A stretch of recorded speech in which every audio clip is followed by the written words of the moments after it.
के साथ जो परिणाम सामने आए हैं, इसे और अधिक गति देने, त्वरित का रूप देने प्रदान करने की दृष्टि से मैं SC/ST विकास कोष की राशि को 500 करोड़ रुपये बढ़ा करके 1,000 करोड़ रुपये करना प्रस्तावित है। साथ ही OBC, MBC, EWS एवं अल्पसंख्यक विकास कोषों की राशि भी 200 करोड़ रुपये किया जाना प्रस्तावित करता हूँ। सफाई कर्मचारी विकास के लिए गठित वाल्मीकि कोष की राशि 20 करोड़ बढ़ाकर 100 करोड़ रुपये किया जाना प्रस्तावित करता हूँ। साथ ही समाज के व्यक्तियों को प्राथमिकता से रोजगार के अवसर प्रदान करने के लिए आगामी 2 वर्षों में लगभग 30,000 सफाई कर्मचारियों की भर्ती की जाएगी।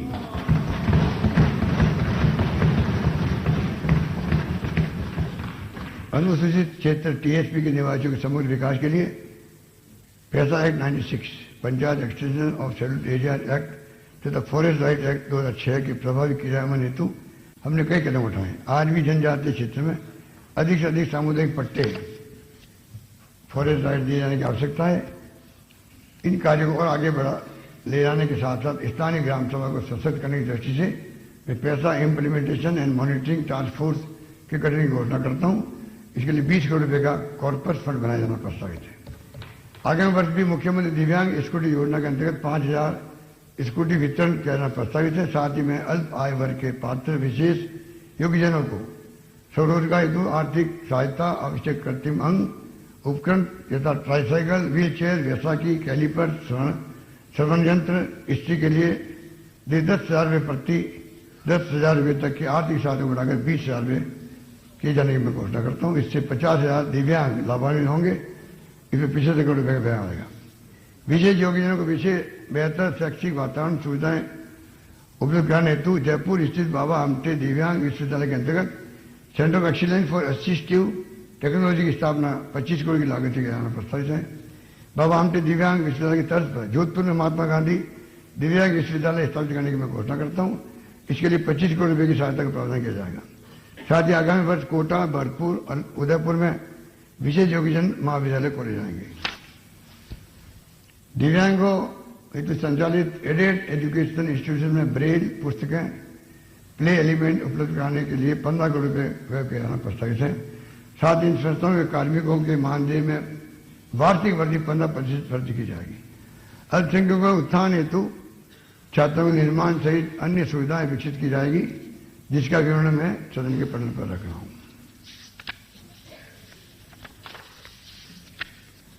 माननीय अध्यक्ष महोदय स्वामी विवेकानंद ने कहा था, यदि महिलाओं की दशा नहीं सुधारी गई तो विश्व के कल्याण की कोई संभावना नहीं है, क्योंकि किसी भी चिड़िया के लिए एक पंख से उड़ना संभव नहीं है। साथ ही सर्वविदित के दूरगामी सस्टेन प्रभाव के लिए किसी भी देश प्रदेश की सफलता महिलाओं और बच्चों पर निर्भर करती है।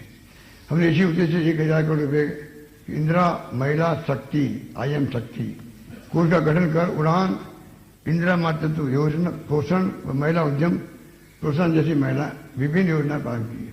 महिलाओं को सामाजिक व आर्थिक रूप से आत्मनिर्भर बनाने हेतु मैं महिला निधि के माध्यम से स्वयं सहायता समूह के सदस्यों को उपलब्ध कराए जाने वाले 1 लाख रुपए तक के ऋण पर 8% ब्याज अनुदान देने की घोषणा करता हूँ। साथ ही 5 लाख नए परिवारों को स्वयं सहायता समूह में जोड़कर लाभान्वित किया जाना प्रस्तावित है। आगामी वर्ष स्वयं सहायता समूह की महिलाओं को 800 करोड़ रुपए का ऋण उपलब्ध कराते हुए रिवॉल्विंग फंड व कम्युनिटी इन्वेस्टमेंट फंड के लिए 200 करोड़ रुपए का प्रावधान किया जाएगा। प्रदेश में आंगनबाड़ियों में सुविधाओं के विस्तार एवं बच्चों के शारीरिक व मानसिक विकास की दृष्टि से मैं 8,000 आंगनबाड़ी, 2,000 मिनी आंगनबाड़ी केंद्र खोले जाने की घोषणा करता हूँ। इस हेतु 320 करोड़ रुपए का व्यय किया जाना प्रस्तावित है। हमने इस पर कक्षा 1 से 8 तक के सरकारी स्कूल के लगभग 70 लाख विद्यार्थियों को 2 सेट यूनिफॉर्म प्रतिवर्ष उपलब्ध कराने का निर्णय लिया है। इसी क्रम अब मैं आंगनबाड़ी केंद्रों पर पंजीकृत 3 से 6 वर्ष के 17 लाख से अधिक बच्चों के लिए भी आगामी वर्ष में 2 सेट यूनिफॉर्म देने की घोषणा करता हूं। इस पर लगभग 180 करोड़ रुपए खर्च होंगे। आंगनबाड़ी के बच्चों की नियमित शारीरिक में जांच, पोषण संबंधी आवश्यक उपकरण उपलब्ध कराने के लिए 70 करोड़ रुपए का प्रावधान किया जाएगा। जनजातीय क्षेत्रों में शिक्षा को बढ़ावा देने के लिए 250 महावाड़ी केंद्र खोले जाना प्रस्तावित है। काम करने महिलाओं की सुरक्षा की दृष्टि से उनके रहने की सुविधा हेतु संभाग मुख्यालयों पर 100 एवं जिला मुख्यालय 50 महिलाओं के लिए Indira Gandhi working women hostel बनाए जाने की घोषणा करता हूं। इस पर 70 करोड़ रुपए का व्यय होगा। साथ ही काम करने महिलाओं के शिशुओं की देखभाल हेतु मैं प्रियदर्शनी डे केयर सेंटर खोलना प्रस्तावित करता हूं। इसके अंतर्गत लगभग 60 करोड़ रुपए व्यय कर 500 के डे केयर सेंटर को ले जाएंगे।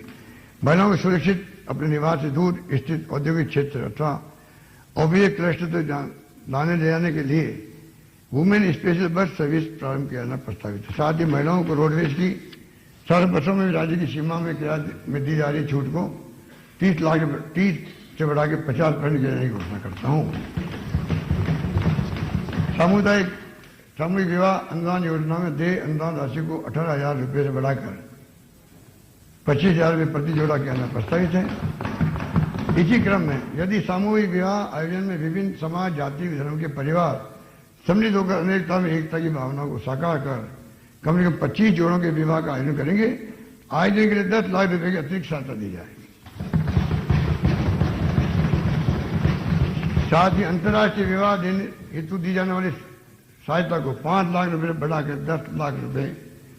इसी प्रकार युवाओं द्वारा 80% दिव्यांगता वाले विशेष योगजन को जीवन साथी बनाने पर 5 लाख रुपए की आर्थिक सहायता देने की घोषणा करता हूं। स्कूली बच्चों को समुचित पोषण मिल सके दृष्टि से मिड डे मील के अंतर्गत स्कूली बच्चों को समुचित पोषण मिल सके इस दृष्टि से मिड डे मील के अंतर्गत सप्ताह में 2 दिवस दूध उपलब्ध कराया जा रहा है। मान्य सदस्यों को जानकर प्रसन्नता होगी। अब मैं मिड डे मील के अंतर्गत 1,000 करोड़ रुपए की लागत से प्रतिवर्ष लागत से बच्चों को प्रतिदिन दूध उपलब्ध कराने की घोषणा करता हूं।